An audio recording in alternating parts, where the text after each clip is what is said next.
Hello everyone, welcome back to our channel Anaya's Family. Anaya's Family পক্ষ থেকে নিয়ে এসে গেছি আপনাদের জন্য এই প্রচণ্ড গরমে ঠান্ডা ঠান্ডা খট্টা মিঠা আম পান্নার রেসিপি নিয়ে। তো এই রেসিপিটি জানতে হলে অবশ্যই ভিডিওটি স্কিপ না করে লাস্ট অবধি দেখতে থাকুন। তো চলুন আম পান্না বানানোর জন্য সর্বপ্রথম আমগুলো নিয়ে আসি। আর আমগুলো আনার জন্য আমি আর আনায়া দুজনেই এসে গেছি বাগানে। তো এরপর গাছ থেকে আম পাড়বো। তো চলুন আমগুলো পেড়ে নিই। এই যে দেখতে পাচ্ছেন নিচে যে আমগুলো সেগুলোই আগে পাড়ছি। আমগুলো কিন্তু এখনও পুরো বড় হয়নি, এখন আরও বড় হবে। তো খেতে ইচ্ছে করলো তাই ভাবলাম পেড়ে নিই। তো 4টে আম পেড়েছি। এরপর আমগুলো ভালোভাবে ধুয়ে নিচ্ছি, এভাবে কেটে নেব। মানে খুব একটা ছোট করব না, মাঝে মাঝে কেটে নেব। আর আমের যে বীজটা এখন তো আটি হয়নি, বীজ হয়েছে, তো তাই বীজটা কেটে বের করে নেব। তো এভাবে দেখতে পাচ্ছেন আমি কেটে নিচ্ছি দুভাগ করে, আর মাঝের থেকে বীজগুলো এভাবে বের করে নেব। তো বুঝতেই পারছেন আমগুলো এখন অনেকটা বড় হবে, কারণ এখনও আটিটা হয়নি, এখন আমগুলো ছোটো ছোটো আছে। হঠাৎ করে এই গরমে সবার আম পান্না খেতে ইচ্ছে হলো। তো কি আর করা যায়, বাড়িতে তো আমও নেই। তো গাছ থেকেই আমগুলো পেড়ে আনলাম আর বানিয়ে ফেললাম বাড়িতেই টেস্টি টেস্টি টক টক মিষ্টি মিষ্টি ঠান্ডা ঠান্ডা আম পান্না। তো আপনারাও এই গরমের মধ্যে ইজিলি বাড়িতে এটা বানিয়ে ফেলুন। আপনারা এটা আম পান্নার যে আমের যে মিক্সচারটা যে আমি এখন বানাবো, ওটা আপনারা একবারে বেশি করে আম নিয়ে ওটা করে ফ্রিজে রেখে দিতে পারেন। মানে প্রায় আপনারা ওটা ফ্রিজে 1 থেকে 1.5 মাস অবধি রাখতে পারেন। আর যখন শরবতটা বানাবেন তখন ওটার সাথে ঠান্ডা জল আর বরফ মিলিয়ে মিক্স করে দেবেন। আর একটু কালো নুন দিয়েই অনুসারে কালো নুন বা বিট লবণ দিয়ে সার্ভ করে দেবেন, তাহলেই রেডি হয়ে যাবে আপনাদের আম পান্না।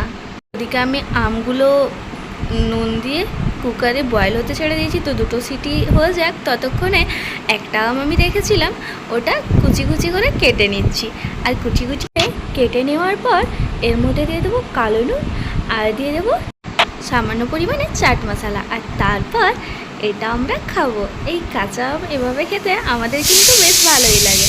আর আপনাদের কেমন লাগে কমেন্টে অবশ্যই জানাবেন। আর কাঁচা আম খেতে খেতে তারপর আমরা এসে গেছিলাম বাইরে, আর রোড সাইডে এসেছিল কুলফি।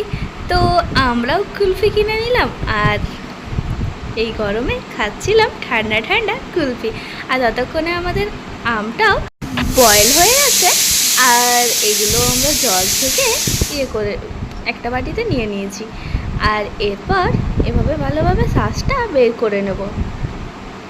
তো কীভাবে সসটা আমরা বের করছি আর কি করছি ভিডিওটা স্কিপ না করে লাস্ট অবধি দেখতে থাকুন। এখন যেহেতু প্রচণ্ড গরম, এই গরমের মধ্যে শুরু ইচ্ছে করে ঠান্ডা ঠান্ডা শরবত বা আইসক্রিম। তো এই আইসক্রিম বা শরবত এই সামার স্পেশাল রেসিপিগুলি সব পেয়ে যাবেন আমাদের চ্যানেলে। তো এই লিঙ্কগুলো যদি পেতে চান তাহলে অবশ্যই আমাদের ডেসক্রিপশন বক্স চেক করে নিতে হবে। আর সব ভিডিওগুলি পাওয়ার জন্য সর্বপ্রথম আমাদের চ্যানেলটিকে সাবস্ক্রাইব করে ফেলুন। আমাদের চ্যানেলের লেটেস্ট আপডেট পাওয়ার জন্য পাশে থাকা বেল আইকনটি প্রেস করতে ভুলবেন না যেন। তো দেখতেই পাচ্ছেন আমাদের আমের যে সসটা সেটা আমরা পুরো বের করে নিয়েছি আর মিক্সিং বলে দিয়ে দিয়েছি পুরো এটা। আর তারপর দিয়ে দিচ্ছি এতে আমি চিনি। তো চিনি দিচ্ছি আমি 100 গ্রাম মতো। আর দিয়ে দেবো পুদিনা পাতা 3 থেকে 4টি। আর দিয়ে দেবো কালো নুন বা বিট লবণ স্বাদ অনুসারে। আর দিয়ে দিয়েছি চাট মশলা। তারপর এটাকে একবার পেস্ট করে নিচ্ছি, পেস্ট ঠিক না একবার সেটা চালিয়ে নিচ্ছি যাতে মিক্সচারগুলো সব ভালোভাবে মিক্স হয়ে যায়, চিনি লবণ সব কিছু ভালোভাবে মিক্স হয়ে যায় আর একটা স্মুদি ব্যাটার তৈরি হয়। তো আমাদের ফাইনালি রেডি হয়ে গেছে এটা। এরপর আমের যে ইয়েটা আমরা তৈরি করেছি সেটা আমরা দিয়ে দেব গ্লাসের মধ্যে। আর দিয়ে দিচ্ছি ঠান্ডা জল। আপনারা চাইলে নর্মাল জল আর বরফ অ্যাড করতে পারেন। তো আমি নর্মালি একটু ঠান্ডা জল নিয়েছি, আর তারপর দিয়ে দিচ্ছি স্বাদ অনুসারে কালো নুন বা বিট লবণ। তারপর একটু ভালোভাবে মিক্স করে নিচ্ছি। ভালোভাবে এভাবে মিক্স করে নিলে রেডি হয়ে যাবে আমাদের টক মিষ্টি আম পান্না। এই প্রচণ্ড গরমের মধ্যেও বাড়ির সকল সদস্যদের মন ভালো করার জন্য এরকম একটি খাট্টা মিঠা আম পান্নার শরবতের গ্লাসেই যথেষ্ট। এই গরমের মধ্যে হঠাৎ করে গেস্ট এসে গেছে, কি বানাবো ভাবছেন? তাহলে আর দেরি না করে ঝটপট বানিয়ে ফেলুন এই আম পান্নার রেসিপিটি। এরকম আরও মজার মজার নতুন নতুন রেসিপি পাওয়ার জন্য অবশ্যই কিন্তু আমাদের চ্যানেলটি সাবস্ক্রাইব করে ফেলুন। আর ভিডিওটি ভালো লাগলে লাইক, কমেন্ট অ্যান্ড শেয়ার করতে ভুলবেন না। আজকের ভিডিওটি এখানেই শেষ করছি, আবার দেখা হবে নেক্সট ভিডিওতে। আর এতক্ষণ আমাদের সঙ্গে থাকার জন্য অনেক অনেক ধন্যবাদ।